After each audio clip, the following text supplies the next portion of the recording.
সকল স্টুডেন্টসরা, তোমাদের জন্য গত পরশু দিন তোমাদেরকে প্রার্থনা কবিতার ফার্স্ট পার্টে তোমাদের ছোট বড় সব কিছু আমি করিয়েছিলাম নোটস। আজকে আমি তোমাদের জন্য নিয়ে এসেছি প্রার্থনা কবিতার সেকেন্ড পার্ট। আজকে পুরোটাই চ্যাপ্টার কমপ্লিট হয়ে যাবে। আজকে নিয়ে এসেছি রচনাধর্মী উত্তর। দেখো, তোমাদের মধ্যে আছে এখানের মধ্যে এই প্রার্থনা মানে যে কবিতা, সেই কবিতার সারাংশ। তো তোমরা এর সঙ্গে প্রার্থনা কবিতাটি অবলম্বনে কবির যে বক্তব্য বিষয় সেটা পরিস্ফুট করো। সেটাও কিন্তু তোমরা একসঙ্গে একটা প্রশ্নের উত্তরের মধ্যেই শিখে নেবে, তোমাদেরকে দুটো আলাদা করে শিখতে হবে না, ঠিক আছে? এবং একই সাথে তোমাদের যে উত্তর আছে, প্রশ্ন উত্তর আরেকটা, যেখানে প্রার্থনা কবিতায় কবি বিদ্যাপতি যেভাবে আত্মবিশ্লেষণ করেছেন তা বর্ণনা করো, এবং প্রার্থনা কবিতা অবলম্বনে কবির বক্তব্য বিষয়ে পরিস্ফুট করো, এবং প্রার্থনা কবিতাটিতে কবি বিদ্যাপতি কী প্রার্থনা করেছিলেন নিজের ভাষায় লেখো। তাহলে দেখো কতটা প্রশ্ন, একটা, দুটো, তিনটা, চারটা, পাঁচটা প্রশ্নের কিন্তু একটাই উত্তর, ঠিক আছে? এই উত্তরটা যদি তোমরা পরীক্ষায় দিয়ে আসো, যখন বলবে তোমাদের বলবে যে আত্মবিশ্লেষণ, তাহলে প্রথম দিকে তোমরা বলে দেবে যে কবি বিদ্যাপতি এভাবে আত্মবিশ্লেষণ করেছেন প্রার্থনা কবিতার মাধ্যমে। যদি বলে কবির বক্তব্যটি পরিস্ফুট করো, তাহলে বলবে যে কবি বিদ্যাপতির প্রার্থনা কবিতাটি খুব সুন্দরভাবে প্রস্ফুটিত হয়েছে, এরকমভাবে শুরু করতে পারো। হ্যাঁ, বা এরকমও বলতে পারো প্রার্থনা কবিতাটিতে কীভাবে কবি বিদ্যাপতি বার্ধক্যে উপনীত হবার পর জীবনের শেষকালে মৃত্যুজনিত ভয় থেকে উদ্ধার পাবার জন্য, এরকম করে স্টার্ট করতে পারো, ঠিক আছে? তাহলে আমি আজকে উত্তরটা পড়ছি, 5টা প্রশ্নের কিন্তু একটা উত্তর, দেখতে পেরেছো তো? 5টা প্রশ্ন কিন্তু শিখতে লাগবে না তোমাদের, 5টা প্রশ্নের একটা উত্তরেই তোমরা শিখে নেবে এবং অতি সহজেই শেষ করে নিতে পারবে। একটা এক্সামে আসবে এবং তোমরা তোমাদের 4 নম্বর মার্কস তোমরা নিয়ে আসতে পারবে, বুঝতে পেরেছো তো? তাহলে দেখো কি লেখা আছে। প্রার্থনা কবিতাটিতে কীভাবে কবি বিদ্যাপতি বার্ধক্যে উপনীত হবার পর জীবনের শেষকালে মৃত্যুজনিত ভয় থেকে উদ্ধার পাবার জন্য শহরের শরণাগত হয়েছেন, এই আত্মবিলাপের কথা বর্ণনা করা হয়েছে। এখানে একটা জিনিস দেখো, উদ্ধার পাবার জন্য এখানে লিখেছে শহরের, এটা টাইপিং মিস্টেক হয়েছে, ঈশ্বরের শরণাগত লিখবে তোমরা। কি লিখবে? ঈশ্বরের শরণাগত হয়েছেন, সেই আত্মবিলাপের কথা বর্ণনা করা হয়েছে, ঠিক আছে? তারপর বলবে তিনি নিজের জীবনের অর্ধেককাল ঈশ্বরকে ভুলে সংসারের মোহে মোহাবিষ্ট হয়ে নিজের জীবনের শ্রেষ্ঠ সময়কে বৃথা যৌবনের রসরঙ্গে মেতে ব্যয় করেছেন। যৌবনে তিনি কোনো সেই সময়ে, তিনি বলছে যে যৌবনে তিনি কেন সেই সময় ঈশ্বর ভজন করেননি, তার এই খেদ নিয়ে এবং জীবনের অসম্ভাবী পরিণামের কথা ভেবে কবি হতাশ হয়ে পড়েছেন। তাই ভরসা এখন ঈশ্বরের করুণা, ঈশ্বর জগৎত্রাতা, দিনের প্রতি দয়াশীল। তাই কবির বিশ্বাস যে ঈশ্বরের কৃপা তার উদ্ধার হবে। এতটুকু দিলেই হয়ে যাবে, আর লাগবে না, ঠিক আছে? এটা কিন্তু অনেক বড় হবে এক্সামে, তোমাদের তো সব আনসার ক্যারি করতে হবে, তার জন্যে বুদ্ধি করে সবগুলো আনসার লিখতে হবে। তারপর দেখো, মাধব হাম পরিণাম নিরাশা কার কোন রচনা থেকে পংক্তিটি উদ্ধৃত হয়েছে? এটা হচ্ছে খ নম্বর প্রশ্ন। মাধব বলতে কাকে বোঝানো হয়েছে? কবির এই মন্তব্যের যথার্থতা আলোচনা করো, সেটা কিন্তু রচনাধর্মী, ঠিক আছে? 4 নম্বরের আনসার। তোমরা উত্তরে লিখবে আলোচ্য পংক্তিটি কবি বিদ্যাপতি রচিত প্রার্থনা কবিতা থেকে উদ্ধৃত করা হয়েছে। প্রার্থনার মধ্যে ইনভার্টেড কমা দিবে, ঠিক আছে? দুদিকে দুটো কমা দেবে প্রার্থনাতে। তারপর লিখবে মাধব বলতে শ্রীকৃষ্ণকে বোঝানো হয়েছে। মাধব হাম পরিণাম নিরাশা আলোচ্য অংশে কবি বিদ্যাপতি ঈশ্বরের কাছে মিনতি করে বলেছে যে শাশ্বত ঈশ্বরকে ভুলে তিনি এতদিন মায়াময় সংসারের মোহে ডুবে জীবনের শ্রেষ্ঠ সময় ঈশ্বরের আরাধনা না করে সময় নষ্ট করেছেন। তাই জীবনের অসম্ভাবী পরিণামের কথা ভেবে কবি জীবনের শেষকালে হতাশ হয়ে মৃত্যুজনিত ভয় থেকে উদ্ধারের উদ্দেশ্যে মাধবের নিকট তিনি কাতর প্রার্থনা করেছেন বা করছেন, দিলে হয়ে যাবে, ঠিক আছে? এখন গ নম্বরে দেখো কি লিখেছি। প্রশ্নটা হচ্ছে গিয়ে প্রার্থনা কবিতার কবিকে তিনি কোন বিশ্বাস থেকে মাধবের শরণাপন্ন হয়েছেন? চতুরানন বলতে কাকে বোঝানো হয়েছে? শেষ সমন ভয় কথাটির অর্থ কী? এটা কিন্তু তোমাদের এক্সট্রা প্রশ্ন, এরকম পরীক্ষাতে কিন্তু আসে। তোমরা উত্তরে লিখবে প্রার্থনা কবিতার, তোমরা কিন্তু ইংরেজিতে পরীক্ষার মধ্যে ইংরেজিতে দেবে না, উত্তর বাংলাতে লিখবে, ঠিক আছে? এখানে আমি টাইপ করেছি ইংরেজিতে, আমি আশা করব নেক্সট যে প্রশ্ন সেখানে আমি উত্তর বাংলাতেই দেবো। তো তোমরা এটার উত্তরটা কী লিখবে দেখো। প্রার্থনা কবিতার কবি হলেন বিদ্যাপতি। তিনি নিজের জীবনের শেষকালে মৃত্যুজনিত ভয় থেকে উদ্ধার বা ত্রাণ পাওয়ার উদ্দেশ্যে জগতের ত্রাতা বা দিনের প্রতি দয়াশীল ঈশ্বরের শরণাপন্ন হয়েছেন।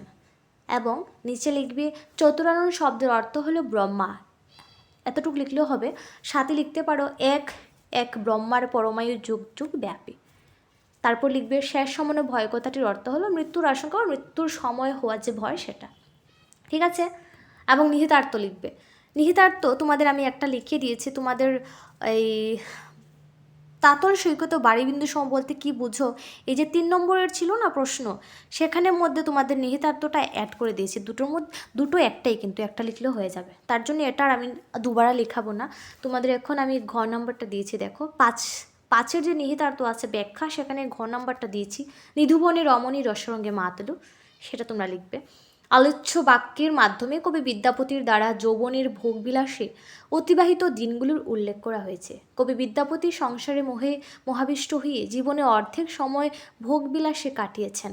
তিনি যৌবনের রসরঙ্গে মেতে তার শৈশব এবং বার্ধক্যের অনেক সময় অতিবাহিত করেছেন। কবি সংসারের মোহে এমনভাবেই আচ্ছন্ন ছিলেন যে ঈশ্বরের ভজন করবার অবকাশ পাননি বা প্রয়োজনও বোধ করেননি। তাই এখন জীবনের অন্তিম সময়ে ঈশ্বর ভজনে নিজেকে লীন করেছেন। হয়ে গেছে তোমাদের উত্তর এটা। এখন খ নাম্বারটা লিখবে, তো হে বিসরিমান তাহে সামার পিলু। তোমরা লিখবে আলোচ্য বাক্যের মাধ্যমে কবি বিদ্যাপতি নিজের জীবনের ব্যর্থতার কথা উল্লেখ করেছেন। কবি বিদ্যাপতি যৌবনের রসরঙ্গে মেতে সংসারে মোহে মহাবিষ্ট হয়ে কীভাবে নিজের জীবনের শ্রেষ্ঠ সময়টাকে পুত্র মিত্র রমণী পরিজন নিয়ে এই ক্ষণস্থায়ী মায়াময় সংসারে সমর্পণ করেছেন, তাই এখন জীবনের শেষকালে মৃত্যুজনিত ভয় থেকে উদ্ধার পাওয়ার জন্য ঈশ্বরের কাছে কাতর প্রার্থনা করেছেন। তোমরা দেখতে পাচ্ছ একটা বিষয় লক্ষ্য করছো যে আমি কিন্তু বেশি বড় করাইনি, ছোট ছোট করে করিয়েছি। এগুলো শিখলেই তোমাদের হয়ে যাবে, আর লাগবে না। তারপর গ নম্বরে দেখো লিখেছি অতএব তোহারি বিশু আশা। এই যে তাৎপর্যটা এখানে কি লিখেছে দেখো। আলোচ্য অংশে কবি বিদ্যাপতি জীবনের শেষকালে মৃত্যুজনিত ভয় থেকে ত্রাণ পাওয়ার জন্য ঈশ্বরের দ্বারস্থ হয়েছেন। কবি বিদ্যাপতি সংসারের মোহে মহাবিষ্ট হয়ে নিজের জীবনের শ্রেষ্ঠ সময়টাকে ব্যর্থ নষ্ট করেছেন। ঈশ্বর ভজন না করে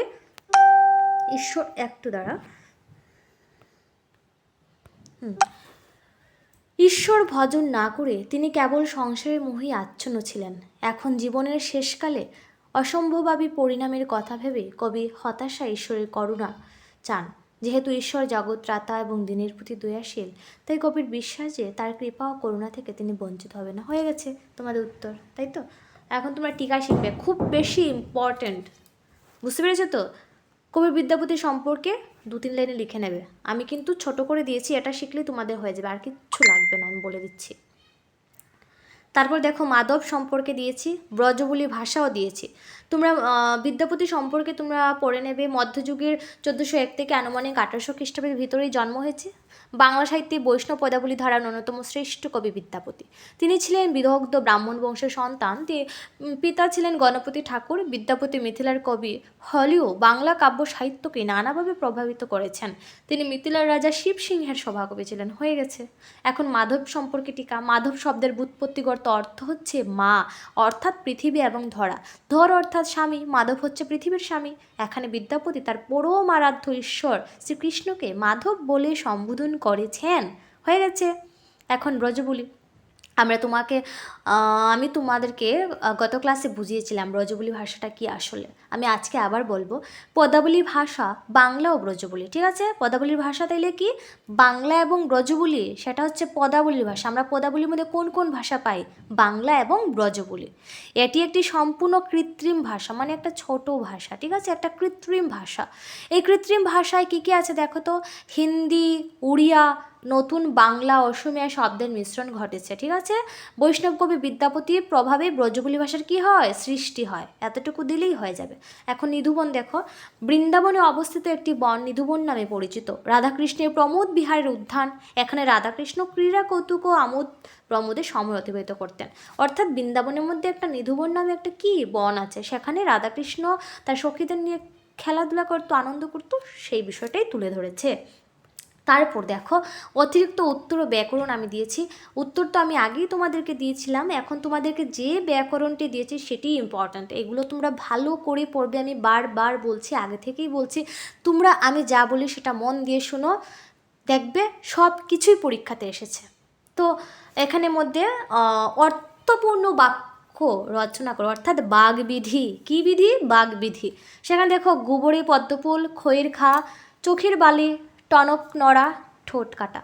জানো তোমরা, তোমাদের জন্য আমি অনেক কষ্ট করি কিন্তু দিন রাত। আমি যখন স্কুলে পড়াই, যখন ভিডিও করি, সব কিছুতে আমি তোমাদের জন্য প্রচুর কষ্ট করি। তোমরা যেন ভালো রেজাল্ট করো, তোমাদের জন্য ভালো মার্কস আসে, তার জন্য আমি অনেক জায়গাতে অনেক কিছু আমি সংগ্রহ করি। তোমরা আমার এই কষ্টটা কিন্তু ব্যর্থ করবে না। আমি যা বলবো তোমরা শুনবে। যেখান থেকে যে দেখছো, যারাই দেখছো আমার প্রথম থেকে ভিডিও, আমার ক্লাসের প্রথম থেকে ভিডিও, আমি 10 তারিখ থেকে ক্লাস স্টার্ট করছি, সেই 10 তারিখ থেকেই যে ভিডিওগুলো পড়াশোনার রিলেটেড দিচ্ছি, তোমরা দেখবে, ঠিক আছে? তোমরা দেখবে তোমাদের সত্যি অনেক লাভ হবে। এই দেখছো, গোবরে পদ্মফুল দিলাম, খইয়ের খা দিলাম, চোখের বালি দিলাম, টনক নড়া এবং ঠোঁট কাটা। এখন ছোট কয়েকটা প্রশ্ন আছে, যেমন বিদ্যাপতির পিতার নাম কি? গণপতি ঠাকুর। ব্রজবুলি ভাষায় রচিত রবীন্দ্রনাথ ঠাকুরের একটি কাব্যের নাম লেখো। ভানুসিংহ ঠাকুরের পদাবলী। হয়ে গেছে, আর লাগবে না। এতটুকু থাকুক। যে যেখান থেকে দেখছো একটা কমেন্ট করে রাখবে এবং একটা লাইক করে রাখবে অবশ্যই, এবং ভিডিওটা ভালো লাগলে।